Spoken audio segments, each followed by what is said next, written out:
Worldcom Incorporated executives Scott D. Sullivan and David F. Myers were charged with 7 counts of securities fraud.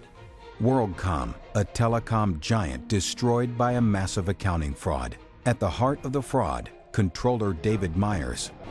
Mr. Myers was a reluctant participant in the events that have led us here today. What led Myers to participate in the fraud, and where were the auditors who might have prevented it?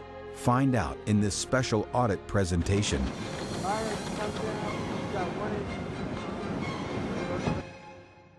Hello, I'm Tom Huff, America's Vice Chair of Assurance Services. As we see in the news, fraud continues to be of serious concern. Madoff, Stanford, and Satyam are 3 recent examples. Many frauds that were hidden in good times come to light in bad times. Once fraud is discovered, the question is always asked, and it's inevitable: where were the auditors? In this video, we'll take a close look at the case of Worldcom, a fraud in which common warning signs and red flags were ignored. Recently, Jeff Hoops, our America's Ethics and Compliance Officer, interviewed David Myers, Worldcom's former controller. Myers now volunteers his time to speak about his role in the fraud. The issues that Myers discusses: pressure to meet earnings targets, control costs, and save jobs, are even greater in this current economic climate.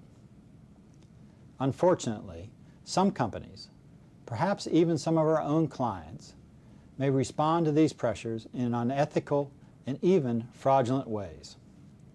We too are under pressure to control costs and reduce hours, but we must never sacrifice quality for any reason. We must maintain our objectivity and professional skepticism and challenge things that don't look or feel right. No client is worth more than our values and our reputation. We're committed to quality in everything we do and to living our values. Please be assured that you have our full support in always doing the right thing. Hello, I'm Jeff Hoops, the America's Ethics and Compliance Officer at Ernst & Young. One of the largest accounting frauds in U.S. history occurred at a company called Worldcom. Between 1999 and 2002, Worldcom overstated its pre-tax income by more than $5 billion. The overstatement was caused by fraudulently reducing reserves and capitalizing operating expenses. This Wall Street high flyer ultimately declared bankruptcy. Its stock became worthless and investors lost billions. 17,000 people lost their jobs and their pensions. Worldcom's leaders all went to jail, including the CEO, Bernie Ebbers, the CFO, Scott Sullivan, and the controller, David Myers. Here's an excerpt from my interview in which Myers discusses how CEO Bernie Ebbers influenced Worldcom's culture. Bernie, when things were good, was your best friend. One of the things that I believe that employees will say about Bernie is that in the cafeteria, he knew most everybody's name in Jackson. He made a point on Friday afternoons of walking through the building, calling people by name, asking them how they were doing. So from an employee's perspective, he literally was a god on earth. Bernie Ebbers' relationship with the board of directors at Worldcom was a good old boys club. The people that were typically on the board were people that he either had brought up from the very beginning, initial investors in the company, or they were either board members or executives of companies that had been acquired. And so each of those individuals, each of the board members actually had a large percentage of their net worth tied into the performance of the company. The board, I don't believe, ever exercised any independence. Literally, the people that were there were Bernie's friends, and I don't believe that in any situation the board ever decided to do something opposite of what Bernie had suggested. For another perspective on the Worldcom fraud, I also spoke to Dennis Beresford, the former chairman of the Financial Accounting Standards Board. Beresford joined Worldcom's board after the fraud was discovered and led the company's internal investigation of how it had occurred.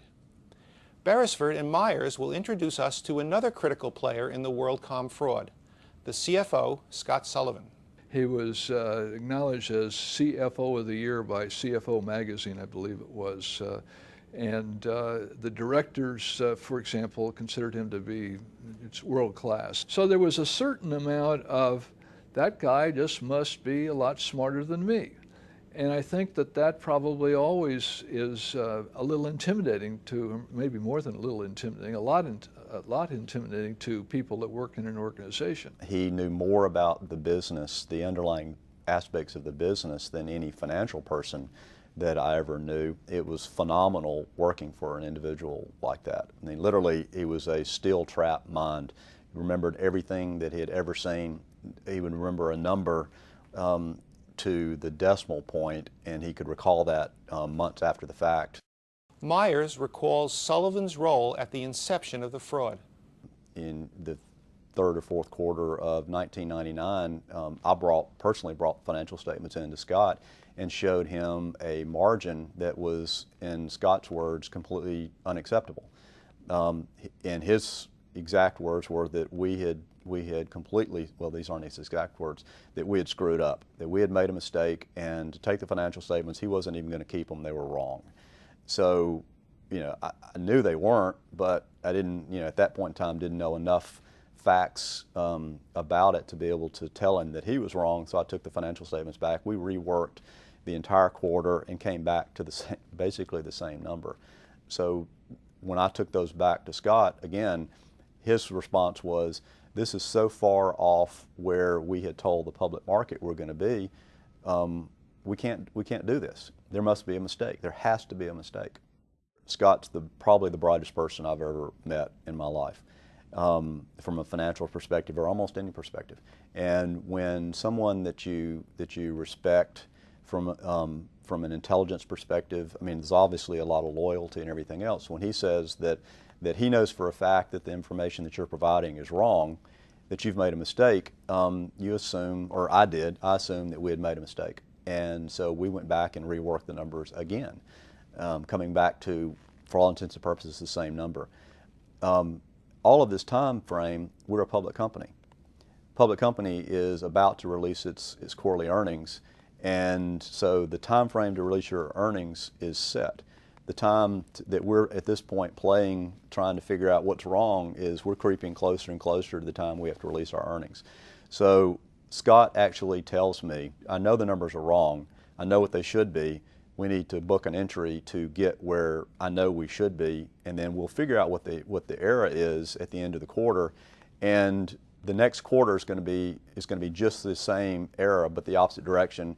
The two will wipe out each other, and everything will be fine, but you need to produce an entry this quarter to fix the problem that I know is there. The entry that was made, quite honestly, was a reduction of expense. What we did was, we had, through acquisitions, we had 200 plus acquisitions. Through all the purchase accounting of all those acquisitions, there were substantial amounts of reserves and things that had gone through goodwill and the like. And so what we ended up doing was reversing out some of those excess liabilities. Did I think it was fraudulent, reducing reserves? No, I didn't think it was fraudulent.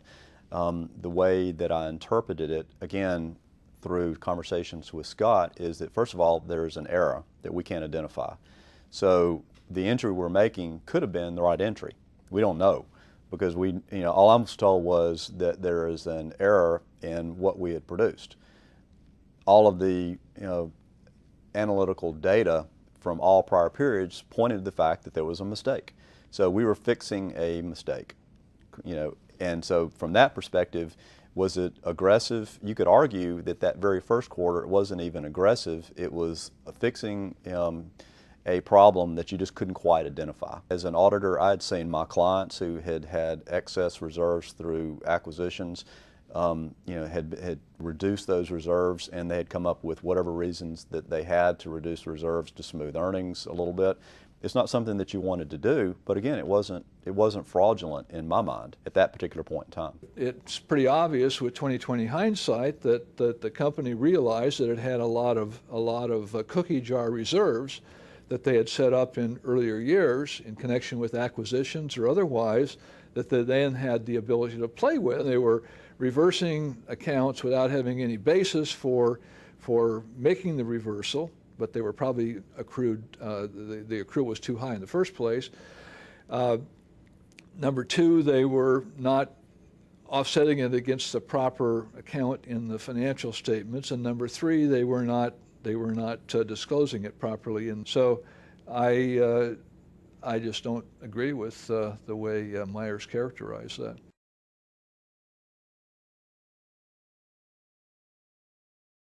The expected turnaround in the numbers never happened. The problem was not the accounting, it was Worldcom's weakening business. As Worldcom's reserves dwindled, it became clear that the company would need to do something else if it was to meet earnings targets. Eventually, Scott Sullivan asked the accounting department to capitalize operating expenses. We got to the end of the year, and the accounting manager that reported to me and I had been talking all this time, and we both knew that while we had at one point in time substantial reserves through acquisitions, we had bled through those very quickly. And the conversation that we had was, we can't keep doing this because there's no more liabilities to release. So we're at the point now where if you release any liabilities, you're actually releasing liabilities to someone that you actually owe. It was the senior manager that reported to me. He says, we can't keep taking items off the right side of the balance sheet. There's nothing there to take off. If you're gonna continue doing what you're doing, you're gonna have to go to the asset side. You're gonna actually have to capitalize something as opposed to expensing it. I don't think at that point in time anybody thought that was a real way to do it, but from a mechanical perspective, that was the next thing to do. Again, I know from my perspective, I didn't think we were going to do that. The senior manager didn't think we were going to do that. He was just saying, mechanically speaking, we can't do this, and if you're going to keep doing something, this is the only way to do it. And in reality, that's exactly what occurred. The rationalization was the fact that we had an underlying cost structure that was based on a network that was built assuming that the .com craze was going to continue forever. So the rationale was not supported by generally accepted accounting principles, but the rationale was that we have underutilized capacity. And so we're going to capitalize that underutilized capacity until we get to the point where we use it. Again, not supported by any accounting doctrine that I'm aware of, but as human beings, if you try hard enough, you can rationalize just about anything. When Scott Sullivan asked the accounting department to capitalize operating expenses, Myers and his team had to decide if they would participate in what was clearly fraudulent activity. In this segment, Myers explains how Sullivan overcame the accounting department's initial resistance. Betty Vinzon was an accounting manager. She reported to the accounting senior manager who reported to me. Betty was obviously an accountant by trade. She was the breadwinner of her family. She had a teenage daughter, and she was as good an individual as anybody I've ever met, just a good wholesome accountant, if you want to say. When we had our conversations about capitalizing line cost, Betty was completely horrified. And I can't speak for what was going on in her mind, but I can only tell you that her reaction when Betty is concerned is that she becomes completely quiet. And she also develops a little bit of a rash on her neck. Her neck turns red. And what's what I noticed. I mean, literally when I told them what them being Betty and Troy Vinson, who was her counterpart, and Buddy Yates, who was the senior manager, what we were being asked to do, Buddy and Troy were very vocal. Betty completely backed up into a shell and was very concerned, obviously. She, after that meeting, came to Buddy and said that she was going to resign. And so the next morning, I came in and Scott called me and asked if it would be all right for him to talk with the individuals, that being Betty, Troy, Buddy, and myself, and try to alleviate some of the pressures that they were under. And he laid a loyalty trip on them that basically said, we need you guys to continue doing what you're doing. It's my responsibility, Scott's responsibility. If anything ever comes of it, it's, I'm the one that asked you to do it. You're only following the directions that I gave you. When we came back the next day, which I think actually it was a Friday, so we came back on a Monday, Betty had indicated that she didn't feel any better about the situation, but she was not going to quit. She would at least stick out a little bit longer, and under Scott's request, and she didn't really know why she was doing that, but right now that was where it was leading her. Troy and Buddy were of the same mindset that we didn't think it was the right way to do it, but it was Scott's decision. He was fully behind it, and he was asking us to do something to help the company. And in our own minds, again, I can't speak for them, I can only speak for myself, there were 100,000 employees that were looking to someone to make sure the company was there. There were investors, everything was in place that if you did something that your mind and your body and is telling you to do, you're blowing it up. And so we said, let's stick with it. Let's see if we can, work our way through this horrible situation. And when we come out the other side, we'll be scarred, but at least the company will be in existence.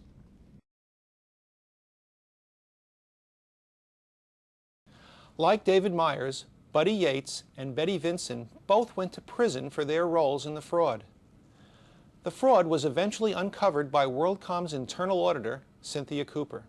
The fraud was ultimately discovered by a very simple internal audit procedure. And it's almost comical if you look at it now. Scott Sullivan asked Cynthia Cooper, who was in charge of the internal audit department, to evaluate the capital expenditures. In his opinion, it was a process, it was referred to AFE, approval for expenditure, that for every dollar, basically everything over $1,000 had to be approved by someone. The company was spending literally billions of dollars in its network, and Scott was concerned that things were happening in those expenditures that were not being approved.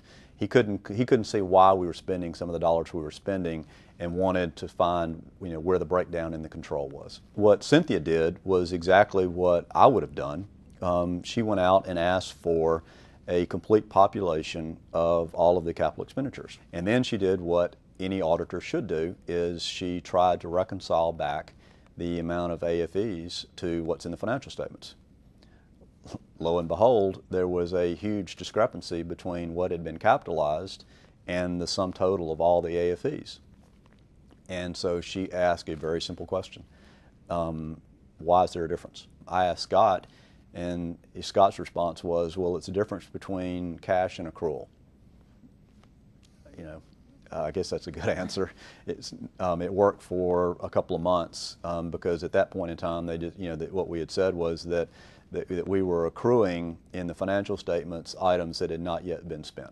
At the same time, what happened was that the group that reported fixed assets was based in Dallas, Texas. A person that worked in that department had read a story in the Dallas Morning News or whatever the local paper was about a person who had participated in a fraud and had received some civil, criminal, whatever else. There was some problem. That individual got spooked. And so that individual, who I didn't know, called the internal audit department and said, I'd like you to know that this is going on. I'm afraid that if it's uncovered, that that individual will be part of the problem, and I can't do that.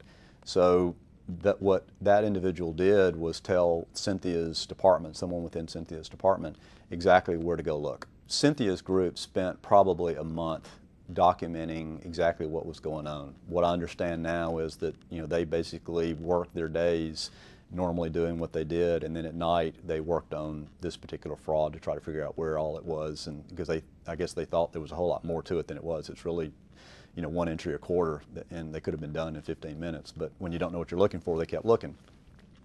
Well, eventually they had enough evidence to go in and say, tell us what this is, because they found the entries. Cynthia walks in with her lieutenant into my office and shuts the door and puts the entry on my desk and says, We've talked to Betty, Troy, and Buddy. They all say to come talk to you. We'd like for this find the support for these capitalized entries. And you know, I can remember this like it literally 15 minutes ago. Sort of like the entire weight of the world, which you would think would have come down on my shoulders, actually came off my shoulders, because that was the first time I was given the true opportunity to actually say what had happened. And my response was, there is no support. It's something that should not have been done, and there is no generally accepted accounting principles that support what we did.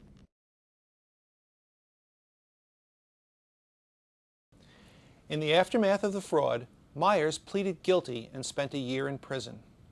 Scott Sullivan also pleaded guilty and has just completed a 5-year sentence. Bernie Ebbers was convicted at trial and is spending 25 years in prison. Worldcom's external auditors also suffered severe consequences. The partner and the manager on the engagement were sanctioned by the SEC. Their firm is no longer in business. Why didn't the external auditors discover the fraud? In our final segment, Myers and Beresford discuss some of the mistakes that Worldcom's auditors made and make some suggestions about how auditors can conduct high-quality audits. The auditors had offices in our building. They were there literally 50 weeks out of the year. And it got to the point where they were, you wonder whether they were employees of the auditors or whether they were employees of Worldcom. You have to understand that this was, by an unimaginable factor, the largest client of this particular, this particular office, and that what they were trying to do was, obviously they were trying to keep their independence, but at the same time, it was imperative that they continue to be the auditors of Worldcom. Almost every employee in that office at some point was on our job, and I think one of the pressures that the auditors found themselves was the same kind of pressures that Worldcom found: growing top line revenue. Now, did they overlook things specifically to keep the job? No, I don't think so. I think they just got overly comfortable, and they accepted the answers because they wanted us to be right. They wanted us to be successful. Some of the answers to some of the questions were not something that you should have just walked away from. I think that if you listen to several of the answers over a period of time, you start connecting the dots, and from a rational perspective, it just didn't make sense. The auditors were basically inept, in my opinion. They said that they were doing a risk-based audit where they were relying on internal controls. They somehow concluded the internal controls were excellent so they could do limited amounts of testing. As it turned out, the internal controls were awful. When KPMG came in after the fact, they determined that there were numerous material weaknesses in internal controls that had to be remediated. The auditors were not able to have direct access to the general ledger records, which is absolutely unheard of in external auditing. When I was with Ernst & Young, I was a computer auditor, and so when I would ask that question, the normal response was, well, the audit department, the IT department is extremely busy.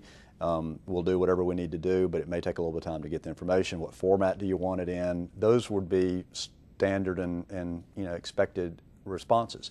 The responses that the auditors got was, you don't need that. It's a waste of your time, and when we waste your time, you bill us more. So we're not going to provide that level of detail to you.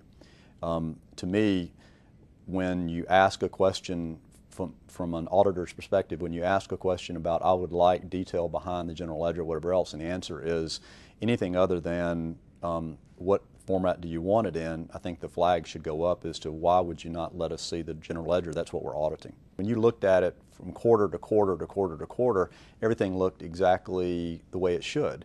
Now, if you take a step backwards and you know what was going on during that point in time, You had AT&T, whose margins were being depressed. You had Sprint's margins that were being depressed. Everyone else was experiencing problems as a result of the dot-com crash and other things that were going on at the time. Why was Worldcom immune to the same things that the entire industry was having problems with?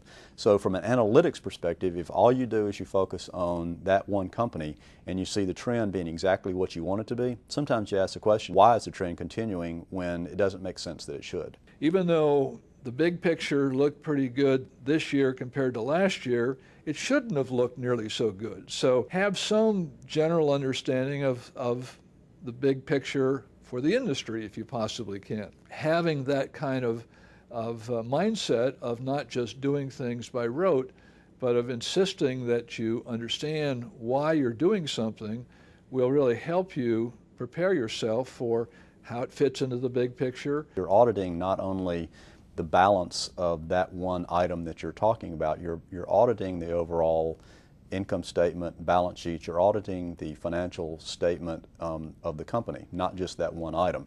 So when you get an answer to one thing, you as an auditor know a lot of other things. Piece all of those together, and does it make sense based on what you hear? And if it doesn't make sense, then say, don't follow that. It doesn't make sense. Ask the question another way. Be mindful of the fact that the pressures that are placed on individuals, especially in somewhat troubled times, they will do things that a normal person wouldn't do. When you think that you can do something to help out the company, you'll end up doing things, and as human beings we will rationalize things that shouldn't be rationalized.